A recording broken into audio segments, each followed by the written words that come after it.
So I'm James. I'm super excited to be here today. It's a real honor. And I'm going to be talking about time and how to spend it. And our time here is coming to a close. So I'm going to begin by introducing a person with a problem. His name's Woody. He's my son. He's 5 years old. And a few weeks ago, he had a specific problem. He fell and he banged his head on this step. And I kind of did as any parent would do. I kind of grabbed him up into my arms and I held him back. And he had blood pouring down here. And I thought he'd banged his eye. I was just sort of panicked. But my wife calmed me down. And we got into the car and we did what any good parent would do. We took a picture. And then as I was putting him into his car seat, doing it up, he looked at me and said, "Daddy, am I going to die?" And I did, I looked at him, I just went, "Yes." But not today. And the reason I tell that story is we all have that same problem. We're all going to die. Hopefully not today. Hopefully not during this talk. So imagine a bank account that gave you £86,400 every day. But at the end of the day, any money that you hadn't spent was wiped. What would you do? You'd spend it all, no? Some people wouldn't spend it all. Anybody know why it's 86,400? It's the seconds in a day, exactly. The clock is ticking, and there will come a day you'll go to the time bank, and there will be no more time for you. So how you spend your time is vitally important. If you don't spend it well, it's the same as burning money. And you don't do that, do you? Today's world, I think we're surrounded by all sorts of distractions and things that take up our time. One of the things is the emails that we get, the texts, the tweets, the 24-hour news coverage, this kind of constant incoming, the TikToks, the WhatsApp, the Facebook updates, all this incoming stuff we've got to keep up with. And one of the problems is our mobile phones. I call them the weapons of mass distraction. How many people here check their phone within 15 minutes of getting up? One of the first things you do. Some of you are liars. That's good. That's healthy. Okay. More than 85% of people check their phones first thing. How many of you charge your phones in the bedroom? Let me see a show of hands. Okay. So you guys, if you take nothing from today, apart from this, if you charge your phone somewhere other than your bedroom, this is what the data says, you will sleep better and you'll have more sex. You're welcome. Okay, so we're so addicted to our phones that 1 in 10 people check their phones during sex. That was research conducted at a very well-respected university in the States, and it was published in The Economist, which makes it a fact, in my view. So, there's about 2,400 people here. That means there's about 240 people here today who check their phone during sex. Can those people stand up, please? And tell us how you do it, you weirdos. I did actually give a talk somewhere much smaller, about 50 people, and this guy said, "Yeah, but you can't you? Because the screen lights up." Let's leave that. Okay, but the thing is, get this. With food, we know there's a difference between junk food and good-for-you foods, superfoods, healthy foods, right?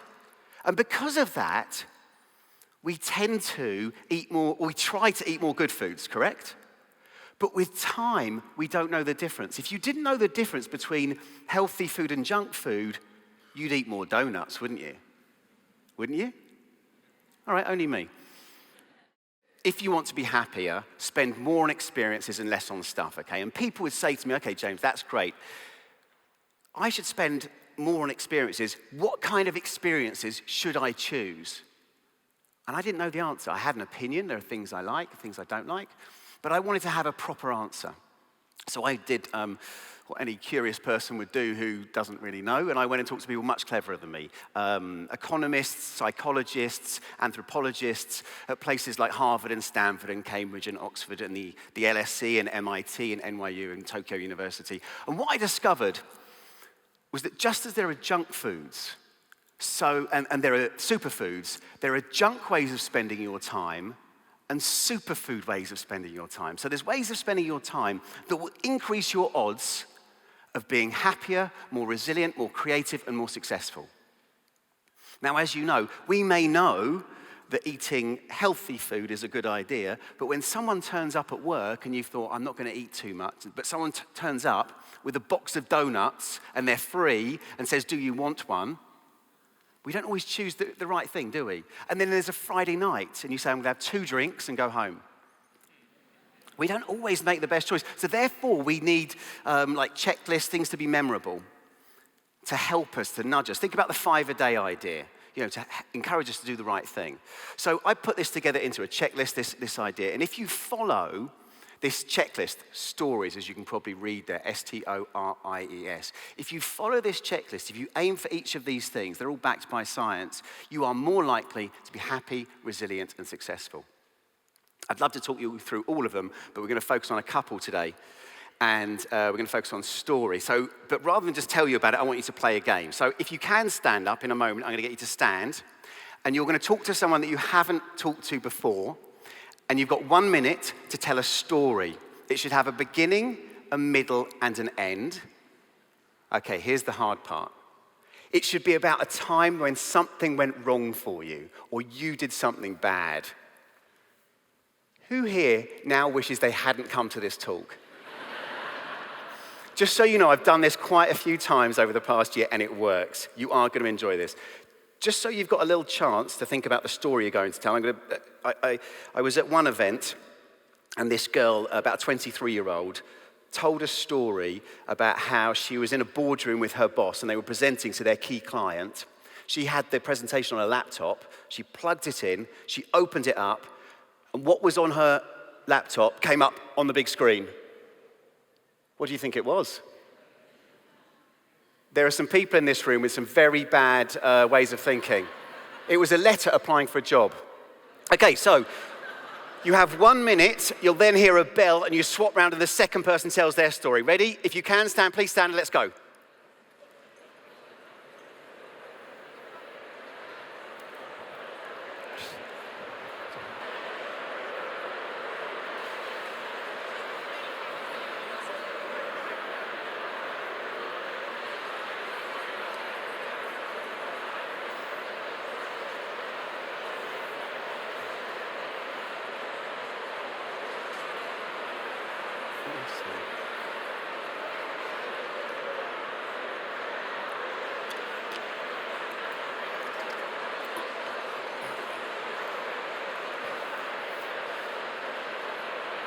Ready?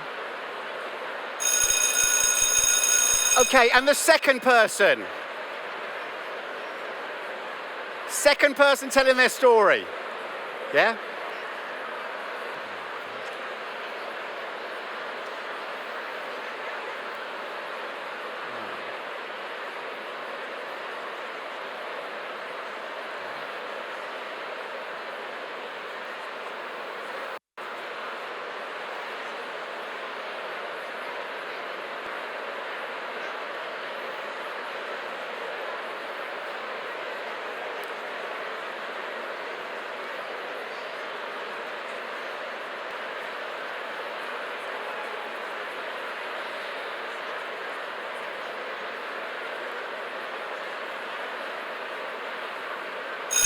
Okay, and sit down. Thank you.